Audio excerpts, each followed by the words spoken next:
নমস্কার বন্ধুরা, তিশার সংসারে আপনাদের সবাইকে স্বাগত। আমি আজকে ঘরোয়া পদ্ধতিতে আপনাদেরকে গুঁড়ো দুধ দিয়ে কিভাবে রসমালাই বানাতে হয় সেটা করে দেখাচ্ছি। তো আমি প্রথমে একটা পাত্রতে 1 বাটি গুঁড়ো দুধ নিয়ে নিয়েছি। নিয়ে এখন এর মধ্যে আমি দিয়ে দিচ্ছি 1 চামচ ঘি, আর দিয়ে দেব সামান্য পরিমাণে বেকিং পাউডার।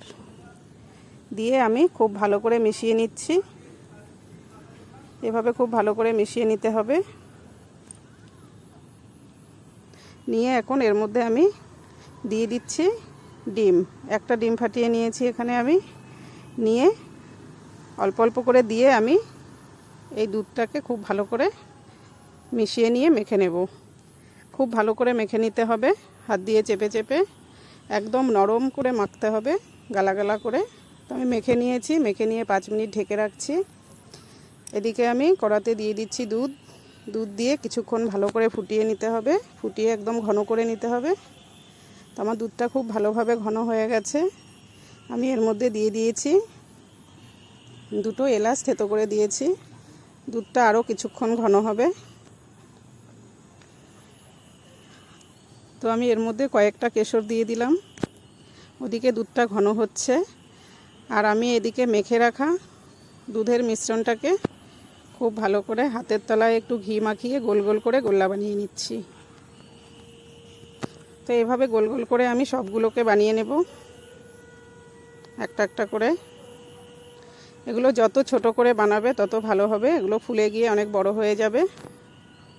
তো আমি সবগুলোকে এভাবে এক এক করে বানিয়ে নিলাম। এদিকে আমি দুধের মধ্যে দিয়ে দিলাম পরিমাণ মতো চিনি।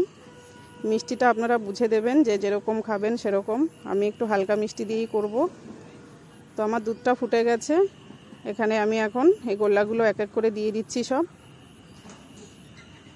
দুধটা যখন একটু বেশি টকবক করে ফুটবে তখনই এই গোল্লাগুলোকে ছেড়ে দিতে হবে।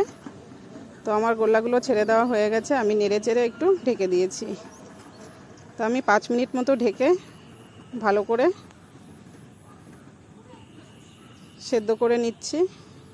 তো দেখুন গোল্লাগুলো কি সুন্দর ফুলে উঠেছে। খুব সুন্দরভাবে আমার রসমালাইটা হয়ে গেছে। দেখুন একদম নরম তুলতুল করছে, দেখতেও খুব সুন্দর হয়েছে। তো আমার রসমালাই রেডি হয়ে গেছে। আমি এখন ঢেলে নিচ্ছি। তো আপনারা এভাবে বাড়িতে বানিয়ে খাবেন, আশা করি খুব ভালো লাগবে। তো এই রেসিপিটি যদি আপনাদের ভালো লাগে আমাকে লাইক, কমেন্ট, শেয়ার করবেন, আর এই পেজটিকে ফলো করবেন।